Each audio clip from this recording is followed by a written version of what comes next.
Hi, welcome everybody to We Are Southlands. Check out our new digs. Yeah. Shout out to Matt Larson and John Matheny for the chalk art and cool new space. Great to be here. Yeah, huge thanks. Also, we want to welcome some of our famous guests here today. We have Jacob Keeth and Leah Freeman. Welcome. Thanks for being here. Jacob is part of our Whittier campus, and Leah is part of Brea. So welcome. Thank you. Today, we are going to, what's that song? We're going to talk about sex, baby, right? We're going to talk about we're going to talk about sex, about God and sex, and we're going to be going into kind of a preview conversation to a 4-week series that the elders will be preaching on around God and sex. And so excited to kind of uncork the conversation here and kind of begin a kind of dialogue around those things. Alan? I'm just wanting a little bit of an awkward silence. Great. Because this is an awkward subject. Is that all right? Yeah. There might be some giggles. No, we are honestly looking forward to a 4-week series on God and sex. Very often those two words are not associated together. But we really just want to celebrate the gift of sex and just be honest about the fact that all of us in some ways are suffering from some kind of sexual disorientation. And so do not want to come at this from a self-righteous point of view, but just from a humble point of view of what is God's way, His design, how have we lost our way, how can we find it back home, and really for God's glory and our thriving. So it's just, we so appreciate having Jacob and Leah. They are two singles in two of our congregations, as Dan said, and Leah is an associate marriage and family therapist at SIFT, a local practice that's just served people so well. And Jacob is a student leader at Biola. You've graduated though now, have you? Yeah, I graduated in May, and I'm graduating again in 3 weeks from now. Okay, so Thank congratulations. you. Excellent. Graduating twice, this time with my master's. Excellent. Masters right in what? on. Preaching and pastoral ministry. Awesome. Yeah. But Jacob has been really outspoken on the Biola campus and has some sort of leadership just in the area of students pursuing sexual redemption and holiness. And so for two singles, I know that this is costly for you, but so appreciate your boldness, your courage, your willingness to come and speak honestly. And so over to you, Dan. Yeah, we're gonna show this appreciation by going into some local fare. Oh yes, always. Wonderful. Yeah, and today we have We're going a growler of Bodhi. Bodhi leaf Yeah. cold brew. This is what we use for church coffee. Yeah. Thank you, Bodhi. Bodhi is... in the Mason. That's right. I think Bodhi started off in Orange, but now they've opened up in Placentia, just down the road from us. And we always want to shout out to local fare and encourage people to support local businesses, especially small business. And they are just great. We use their beans. Please don't spill that on my laptop. It was a gift from a dear friend, and I don't think I could cope with it. No, I will not spill. Guests first, family hold back. Thank you. Wow. Thank Thank you. you so much. Yeah. I do have to say the funny thing about this is I'm super sensitive to caffeine. Oh, are you? But I really feel like this coffee, so I apologize to my clients that I will be seeing So if you later today. so if you start talking really quickly in the Yes, then interview, we we're will gonna know. Like slide that away. It So, has hit, yeah. yes. just full disclosure. We always send through some questions to our guests. Just a heads up. These are something of the script. We might go off script, but right at the top was like, I just wanted Dan, who's super funny, to tell a joke about Jacob and Leah, because Jacob and Leah were this couple in true. the Bible, and Low-hanging fruit. low-hanging fruit, And I mean, actually, Jacob toiled 7 years, and then I think it was that. That was for Rachel. It was for Leah, Rachel. anyway. Yeah. But she just said that sounds like a bit of a dad joke. A And I just biblical wanted to dad say joke. a biblical dad joke. I Yeah. am a biblical dad. Yeah. So, So- but anyway, I'm not going to tell it. Sorry, guys. Sorry, Dan. Yeah. Just fire away with some serious questions, won't you? man. Where do we start? Get into it. I'm gonna start with my coffee. Yeah. It's good. So by the way. good. Oof, that is good. So yeah, I think, look, culture is, and sex in culture is everywhere. It's super prevalent. We are bombarded with the message of what the world believes sex is. And I wondered, maybe we can start with just a little bit of background in each of your guys' journey. I mean, you each are coming at it from a different perspective. Jacob, maybe we can start with you.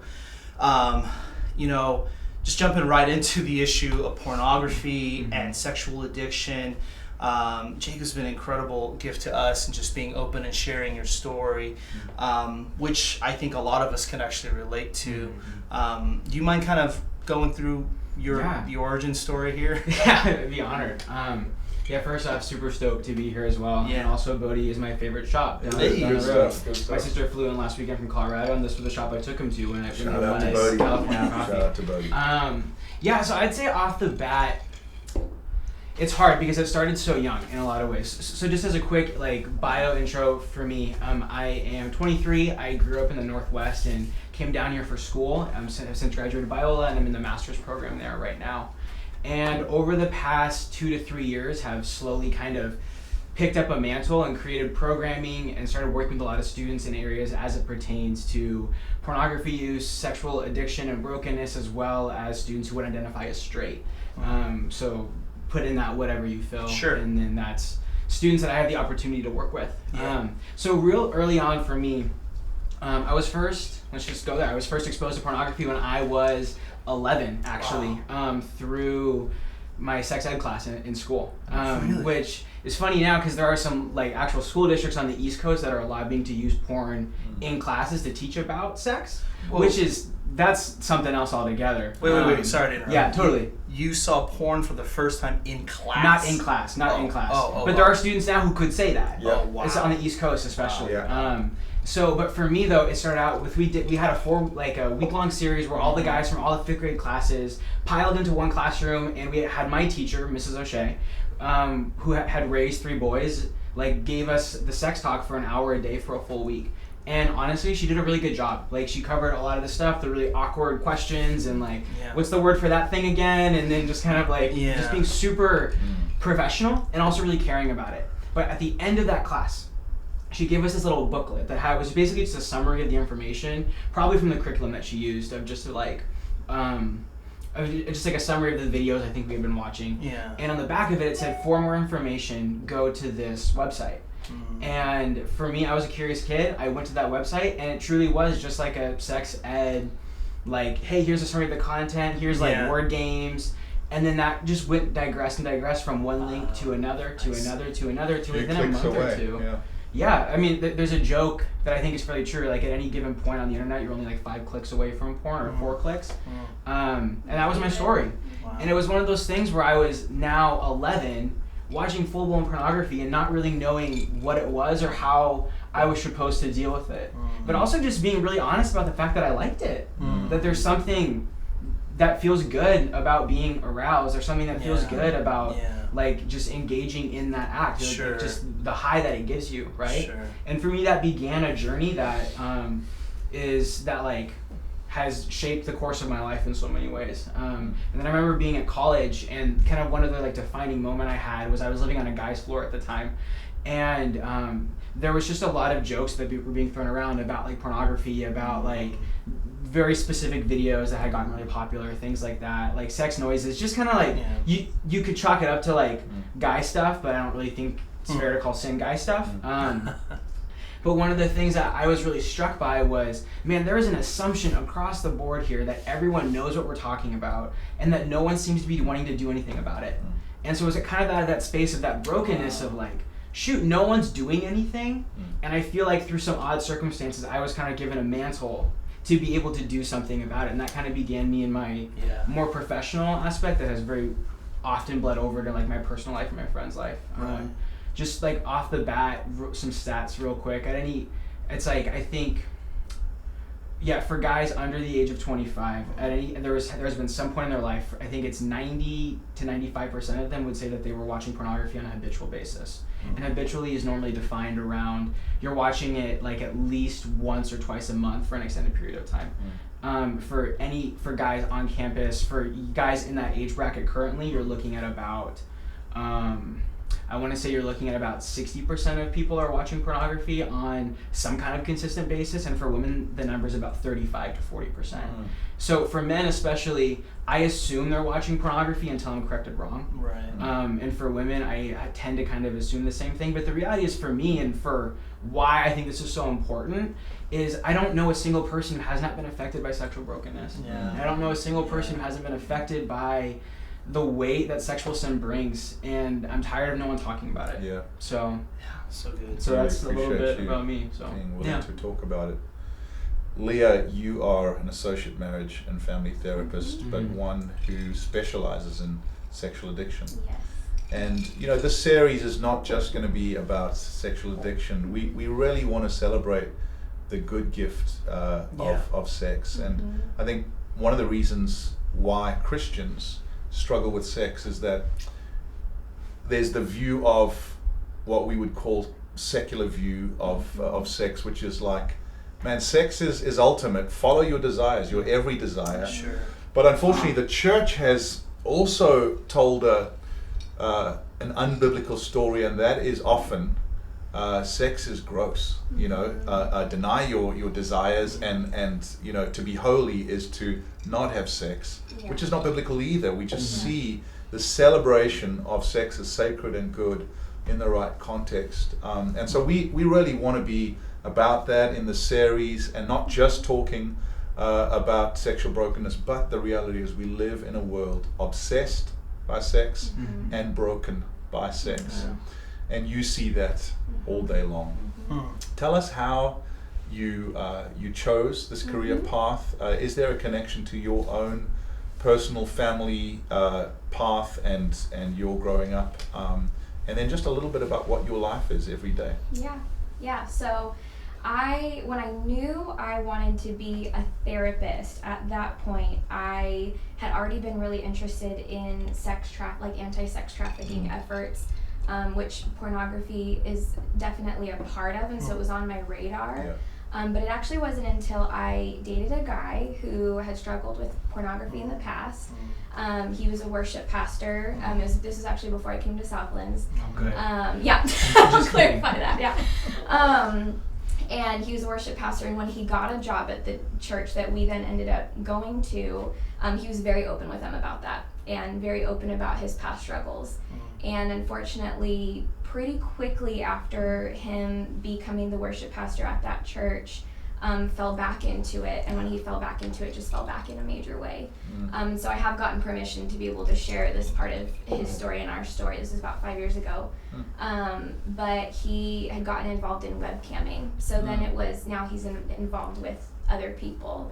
And so he was on a webcam with somebody who he thought was a real person, so he was engaging with this female, not knowing that there was a man in another country filming him, and then going to be using that as blackmail and hacking into his computer and saying, I'm going to send this video to all of your Facebook friends, all of your email, all of these emails.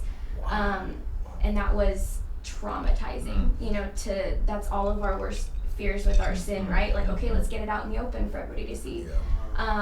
And so, he ended up getting blackmailed in that way, and the church was devastated, I was devastated, he was devastated, and he ended up stepping down from his job at the church, and I had decided that the best thing to do for him and for me was to end the relationship, and so, he lost the relationship, and so, I hope he's doing well, I hope he's found recovery, but that really being the moment when it was on my radar that these are not just shady men and women in the corner looking at stuff online or dealing with sexual brokenness. These are pastors and teachers and therapists and everybody dealing with this that are wonderful men and women of God. And so I had a new empathy for that, and then also the empathy of being a partner of somebody who is struggling with this and realizing that if I'm feeling this level of trauma and frustration and hurt over just being in a dating relationship with somebody, what must this feel like for people that are married that are finding out that their spouses are dealing with sexual brokenness or addiction? So that's really what set me down this path of really being passionate about this issue, and the redeeming factor being that I get to actually work with people and do get to walk them through that process in a healthy way of being able to, as far as the day-to-day, just working with a lot of couples. I do a lot of couples work. At any given time on my caseload, I do have men or women that would identify as struggling with sexual addiction of some kind, whether that's pornography, whether that is engaging in sexual behavior that they're not comfortable with. So I do get that question a lot because it's a very specific category, and I am a female. But I have found that, and this ties into the pornography more specifically, but being able to be a female working in this field has been really neat because there's such a level of brokenness that happens between men and women as well, where men only know relationships with women that are objectified. So to be able to be a part of that healing process where they are in a healthy therapeutic relationship with the female and experiencing that redemptive work of being able to share without there being any shame heaped upon them, whether it's a guy that I'm seeing and him feeling freedom and being able to say it and not be judged and walked through the process, or another female who feels like, I've never been able to talk about this before because it's just seen as a guy's issue. It's been so neat to see and to walk people through that. Come on, Leah. Oh man, So, It's incredible, man. Wow. It's been great.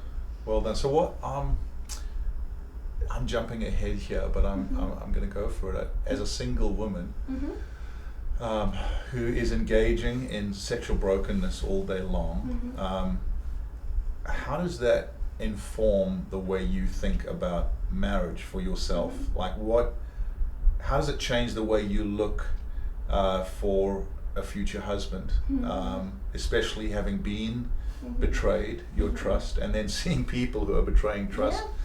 Can you just sort of step back from your professional persona and just go like, this is Leah hoping one day I'll be married, and what does it cause you to look for? Yeah, so I do desire to be married one day, because not everybody does. And so I would like that, and with that does honestly come a level of trepidation, right? Sure. Of there's been this brokenness of trust in the past, and now, and then also working with it all day, and then there being this understanding of, going off of the assumption of, okay, I'm assuming that this either is currently or has been a struggle with guys in the past in particular. And so that definitely being a part of it. And so being able to, and I think this probably isn't just me, but hopefully is the hope of all single people that want to be married, looking for somebody who has like sexual health, and has an openness about it and an understanding and an awareness of where their brokenness has been or is currently, because like you said, we all have some level of sexual brokenness, and that they are also in the same place of constantly seeking sexual health and intimacy. So, Wow. It's really good.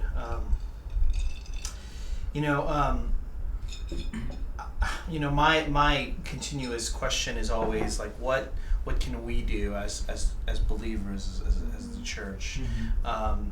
Jacob, as you went through your process, your journey to sexual redemption, in what ways was the church helpful and maybe not so helpful? Oh man, that's a good one.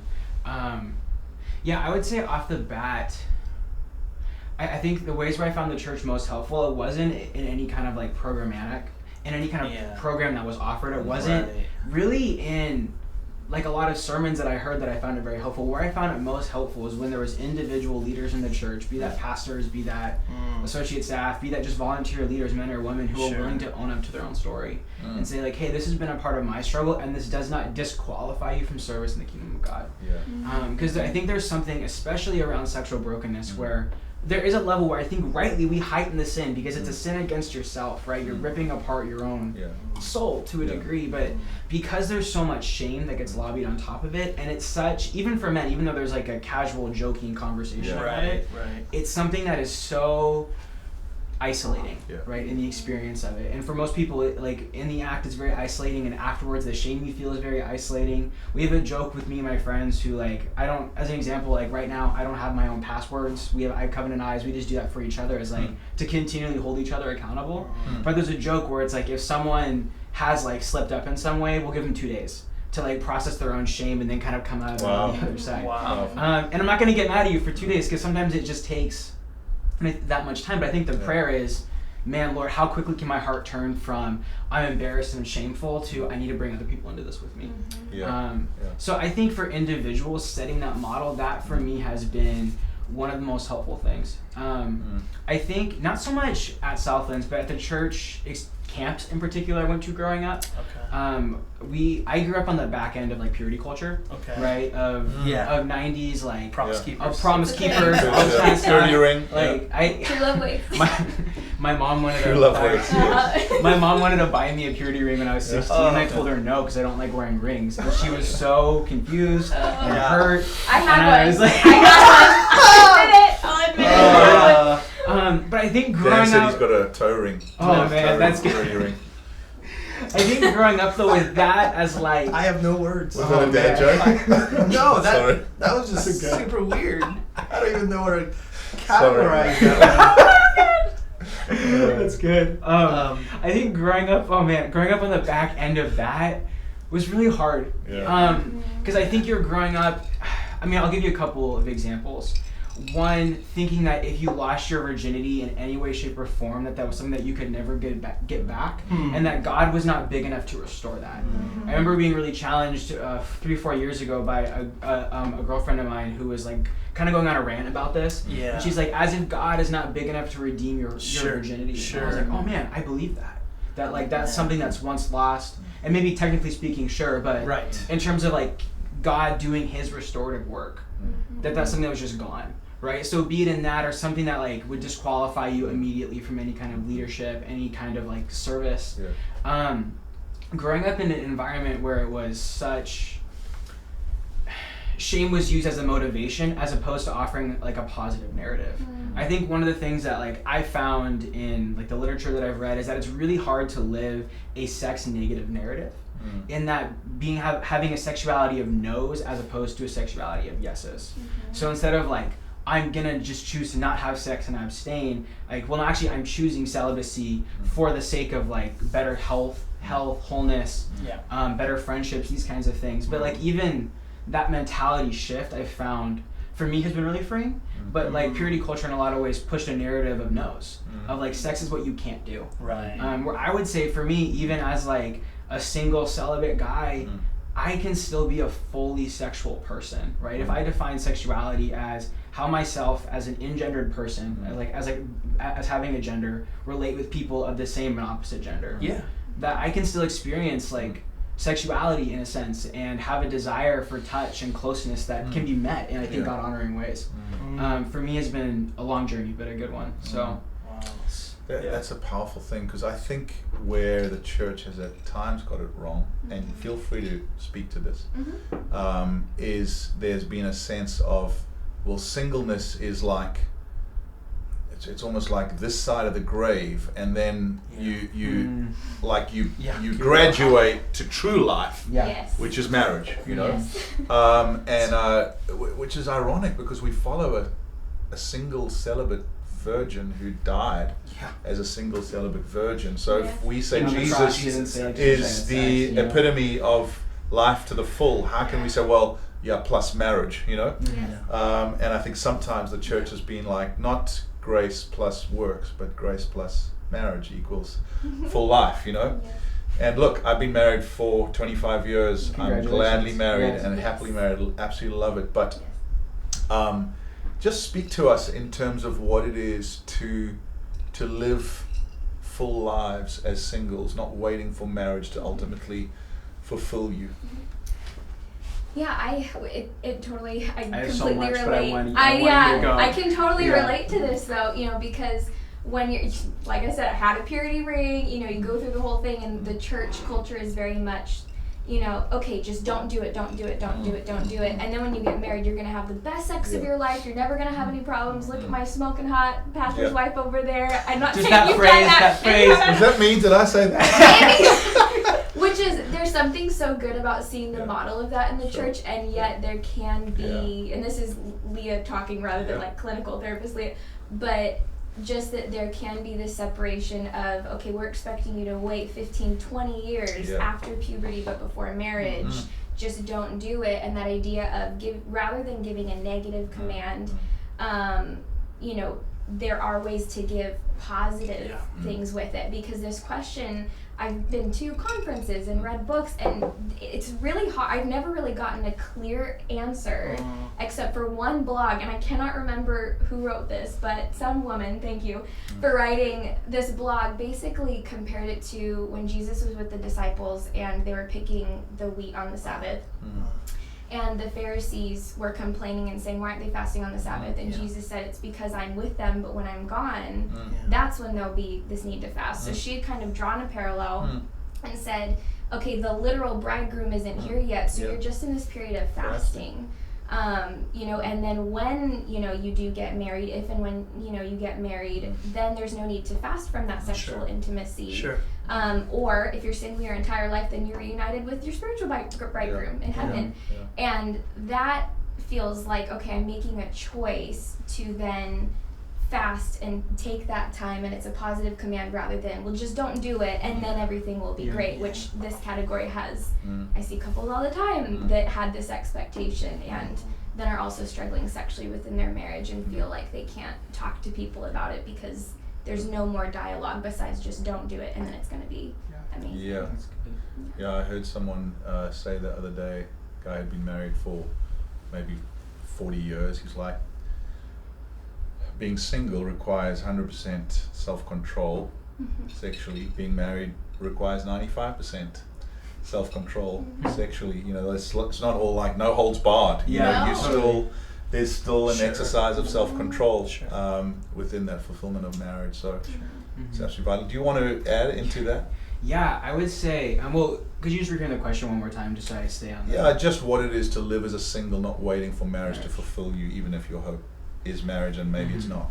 Yeah, that's good. I would say I'm in the real fortunate season right now I have a couple of friends who have either just gotten married or near the end of their engagement. And I have been so grateful to them about how open they have been about how hard and annoying marriage and engagement can be. That they have refused to butter it up as this thing that is going to elevate them to a status that I can't or won't achieve. I don't really foresee myself getting married. It's not something that I really have a strong desire for, and I feel like that's something that the Lord is using in my story. So I'm approaching this more from the lens of I just don't see marriage in the picture, and of course I'm open to it. It's a good gift from God, right? Sex is a good gift from God, and I want to hold that really well. But I've been fortunate with them to see them kind of I think dispel a lot of the things that I had told myself it's not better, it's not, but actually see it lived out in people in front of you. I think I have been so grateful for it. There's this bit of this metaphor that I don't like, but I hear used a lot, is that marriage is a crucible, right? It's the fire that once you have someone on the other end of it who another broken person meets a broken person, and the jagged edges run up against each other, and you see your hypocrisy, you see your immaturity, you see your sinfulness. I think that's great and good and true, but it's hard when that's lobbied against a single person. I was that's a maturity that you just can't have. Whereas I think, speaking specifically to this cultural moment now, where people, for professional reasons, for personal reasons, are opting to not get married right after high school, right after college. They're waiting for that season of being fully post-puberty sexual people, but not getting married, and having to hold the abstinence in that, I think, is as a biblical ethic. Talk about sanctification. Yeah, can someone just give me props every once and then for choosing every night to go to bed alone? Wow. When that's not always what I want to do. Of course. Right? When choosing to deny myself intimacy, things that my friends who are now married kind of get to have, right? Choosing to now, as my house contract's expiring and I'm maybe moving, so I'm looking to find a new place to live, and very adamant I'm not going to live alone. I'm going to live with roommates who are probably younger than me, because I recognize that community is something that's so important. I don't want to let go.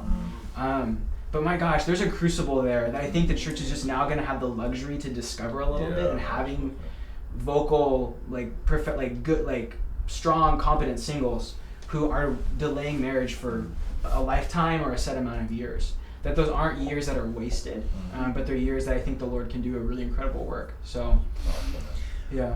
So we are coming to a 4-week series on sex and God, and there's a lot of people who are facing some really heavy issues around this.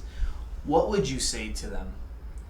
The people who are going to show up on a Sunday during the sex series, like quietly suffering, quietly just holding their brokenness, trying to figure out whether it's orientation or an addiction or whatever. What would be some encouraging words you might say to that person? Yeah, I'll start and you can. I think my encouragement would be to lean in, but to recognize that this is a long journey and that it's time to take small steps towards sexual health and wholeness. That especially if you're dealing with pornography, if you're dealing with orientation, really there's not many sexual sins or sexual brokenness issues that are one-time fixes. As much as I want to say I've seen someone get prayed for and their pornography addiction just gone like that, I've actually never seen it, and I have faith for that. I know people who have, but my experience is that's not God's norm. That there's an invitation to offer, God, there's an invitation in my life to bring you into the struggle with me, as opposed to you pulling me out of this. So in this 4-week series, which I'm so stoked that the church is bravely, I think, leaning into, that you're not going to get all your answers, you're not going to get every bit of healing that you need, but that I hope that there can be tools and equipping and encouragement that can move you further along in that journey. And if there's one call I would have, it would be just to not do it alone. That your story be that telling someone in your life, right? I think how many times I've heard someone say hey, I've never said this out loud before, but and for them it's this huge deal, and that's a sacred thing, and I want to honor that, and I do. But for me, it's I've heard that before. I've heard a lot worse. I've heard some, you think that's messed up? If only it wasn't for confidentiality, I could tell you about all the other stuff I've heard, right? There's just I think my encouragement would be that your story is as unique as it is. There's also a commonality and a thread that you don't have to be alone, and that your story is enough for somebody to handle. And I think the biggest invitation I think Christ has for us is to not walk out our sexuality alone, because sexuality fundamentally is how I relate to other people. So bring other people into that with you, I think, would be kind of my heart. So mine would tie very closely. I mean, really sexual brokenness is fueled by shame. Come on. And I also, so many times people have said I've never said this before, and I know that's just the nature of therapy, but it breaks my heart that they haven't felt comfortable in other avenues to be able to talk about it. And I obviously love therapy and love the work that I do, but there's something so beautiful that a church can do that I cannot as a therapist. So the fact that our church is doing this series makes my heart so glad, and I would hope that people would feel so comfortable to be able to lean in and acknowledge their brokenness, whether it starts with just telling one person or telling somebody at the church, or even if they're not saying something within the church, that it then leads them to seek out other resources.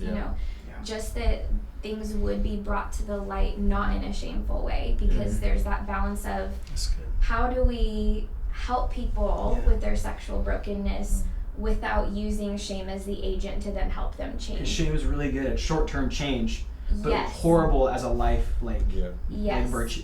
That in the moment that can resolve it, but really it hides. And so being able to celebrate sex and be able to celebrate the fact that God made us sexual beings, He's given us sexual desires, there's a purpose for us having this, and at the same time being able to seek together sexual wholeness and sexual health is so important. Good. And I think, Dan, we want to include people who are within marriage who are struggling in less dramatic ways, because brokenness can include loneliness, isolation, small and large betrayals of trust, sometimes even as a marriage gets more and more mature, just a gradual dying down of passion and romance. And so we really want to try and address both ends of the spectrum, singles, marrieds, those that have been married long, those that have suffered under divorce, adultery, betrayal, and just entrust ourselves to our Creator, who's a designer. He has a design for us to thrive, and He's a redeemer, because when we go our own way, as you say, we sin against not only God but our own selves, and He's just looking to redeem. So we're really hoping that it is going to encourage many. I think, if I can say one more thing before you land, one of the major cultural shifts over the last probably 10 or 20 years is that the church's position, holding a biblical position on biblical sexual ethics, is now in our culture not just seen as kind of holier than thou, but it's actually, biblical morality is seen as bigoted and immoral. Right. And so the church feels increasingly under pressure, that we're on the wrong side of history in many ways.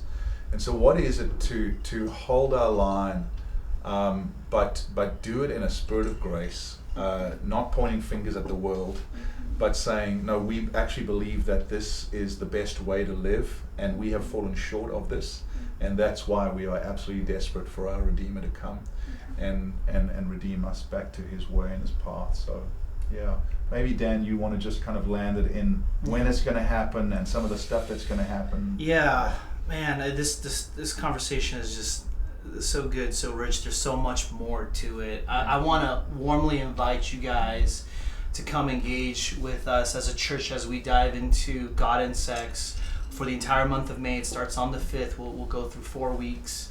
The themes, we're going to go there, everything from just brokenness, singleness, marrieds. We'll go into addiction, pornography, the LGBTQ, the whole 9 yards. And so I think it's going to be a great time to really open the Word and dive into what did God design us for around sexuality. Also, we're going to have a continue the conversation meeting. So this is kind of a deep dive on a particular topic that you may connect with. That's going to happen May 15th. The details of that is TBD, but we're going to hopefully not just open a can of worms, but invite you to come in to a deeper conversation at a future time. So details will be coming soon for that. Thank you guys so much for your openness and sharing. Excellent. Yeah, it's been just so incredible. Please invite people who you think could connect to this, who could use a message of hope around this topic. So thanks you guys so much. We'll see you next time. See ya.